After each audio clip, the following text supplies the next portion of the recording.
Le ruban de guidon est un accessoire qui fait une grande différence au niveau du confort et qui doit être remplacé de façon occasionnelle en raison de son usure. Mais pourquoi pas le faire vous-même? C'est simple et vous allez économiser. Bienvenue dans cette capsule présentée par Vélomag et aujourd'hui, je vous montre comment bien installer un ruban de guidon avec des détails dont vous n'avez probablement pas songé. Pendant que le ruban de guidon est retiré, c'est un bon moment pour inspecter le guidon pour voir s'il peut avoir des potentielles fissures. Ou si vous suez beaucoup des mains, de regarder s'il n'y a pas de la corrosion. Oui, la sueur peut faire des ravages. Assurez-vous que le passage des gaines est bien sécurisé avec du ruban électrique. Pour ce faire, vous allez avoir besoin évidemment d'un nouveau ruban de guidon, mais également d'un rouleau de ruban électrique et d'une paire de ciseaux. Évidemment, au préalable, on va retourner les recouvrements des leviers. Pour débuter, est-ce qu'on commence à faire l'installation à partir du haut ou à partir du bas du guidon? Pour la même raison que du bardeau de toiture est installé à partir du bas jusqu'au haut du toit, c'est évidemment pour que le repli soit vers le bas et non pas vers le haut. Si on part du haut et qu'on tourne, c'est-à-dire le repli va faire face à la pression des mains, autant dans le haut que dans le bas, ce qui va faire vraiment potentiellement une usure prématurée et vraiment que les replis vont beaucoup retrousser. Donc, du moment où on sait qu'on commence par le bas, est-ce qu'on commence en tournant vers l'intérieur ou vers l'extérieur? Ça, c'est le grand débat avec plein de théories sur le sens de rotation au point de vue du serrage si on applique une pression en rotation à différents endroits sur le guidon. Certains vont dire, comme par exemple, qu'on devrait le mettre avec le ruban vers l'intérieur principalement pour que quand on arrive, et surtout les mains sur le dessus, et qu'on met une pression en rotation comme ça, ben, le ruban va se serrer plutôt que de se desserrer. Mais ça, le raisonnement est faux. Dès qu'on a quelque chose qui s'embobine et qu'on y met au milieu une pression de rotation, il va toujours y avoir un côté qui se serre et un côté qui se desserre. Comme par exemple, si j'avais un ressort qui irait vraiment dans le sens des aiguilles d'une montre et que je ferais une rotation comme ça ici, le bas se serrait et le haut se desserrait. Mais si je le mettais dans le sens inverse et qu'il serait dans un sens de rotation anti-horaire, mais que j'y ferais une rotation dans le sens horaire, tout simplement, ce que ça ferait, c'est que le serrage serait dans la partie supérieure et le desserrage dans la partie inférieure.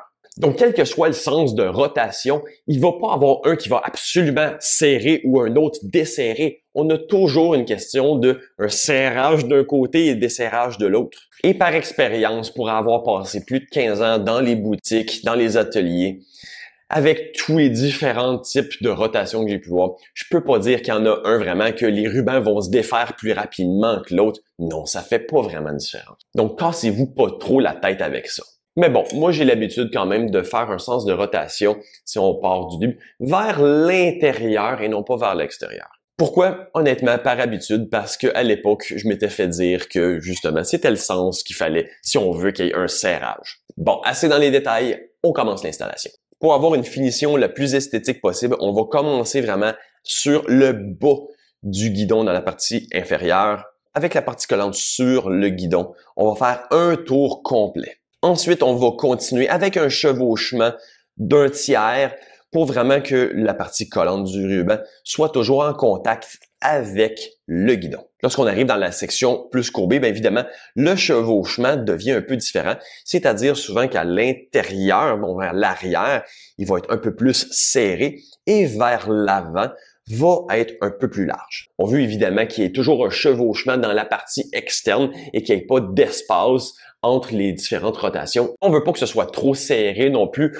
au point où ça devient trop épais à un endroit dont on n'a absolument pas de besoin et qui pourrait nuire justement à la bonne adhérence du ruban de guidon sur le guidon. Bon, maintenant, on arrive à la jonction des leviers. Est-ce qu'on fait la figure en 8 ou on utilise le ruban du tricheur? Pour moi, oui, la méthode du ruban du tricheur est préférable. J'explique pourquoi. Premièrement, c'est plus simple, mais ça, c'est même juste un bonus. En fait, ce que je trouve, c'est que la méthode en 8 fait souvent beaucoup plus un renflement au niveau de la jonction, au niveau du levier, ce qui fait un peu une bosse qui souvent est moins confortable. Donc, pour ce faire, on prend la petite pièce qui va être normalement fournie. Sinon, ben, on prend juste le bout finalement du rouleau et on coupe un petit bout de peut-être environ moins de 10 cm. On va faire l'enveloppement au niveau du levier à l'endroit où le levier est accroché au guidon. Donc, on continue maintenant l'embobinage du ruban de guidon jusqu'à ce que finalement il y ait un chevauchement qui débute avec la partie inférieure du levier. Et c'est là qu'on va tout simplement passer finalement de l'autre côté, toujours en faisant également un chevauchement dans la partie supérieure. On peut, si on veut, remettre le recouvrement du levier pour s'assurer qu'il n'y ait aucune des parties du guidon qui est à découvert. Et là, on continue la rotation à l'endroit derrière les leviers où ce que normalement on va avoir le plus souvent les mains. Donc, souvent, c'est un endroit où ce que j'aime avoir vraiment un enrobage un peu plus serré. Plus de chevauchement pour donner davantage de coussinage dans cette zone très importante. Et on continue jusqu'à la fin avec un chevauchement d'un tiers. On arrête la plupart du temps où il va y avoir un peu un renflement au niveau du guidon. Et pour les guidons aéro, ben souvent c'est beaucoup plus avant que ça pour laisser la partie supérieure sans ruban pour améliorer finalement l'écoulement de l'air. C'est le but du guidon aéro. Pour faire la finition, on va faire une coupe biseautée en tenant le ruban dans sa direction naturelle et couper perpendiculairement au guidon pour une finition et un rembourrage uniforme. Et oui, c'est là que le ruban électrique que je vous ai parlé au début rentre en scène.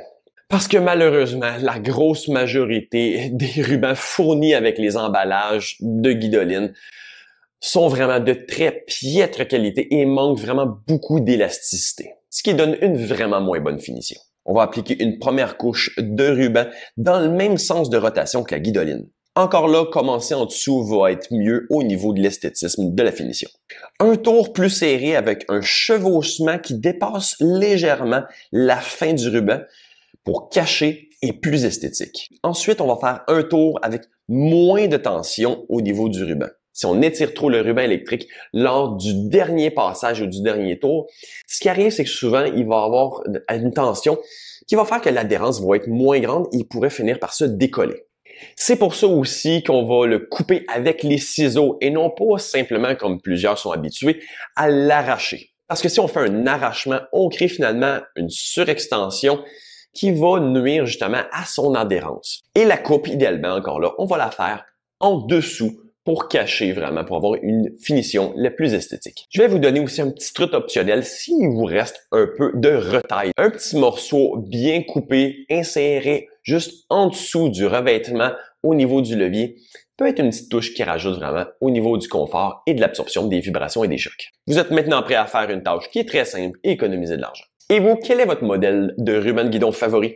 N'hésitez pas à me dire ça dans les commentaires et je vous dis à la prochaine.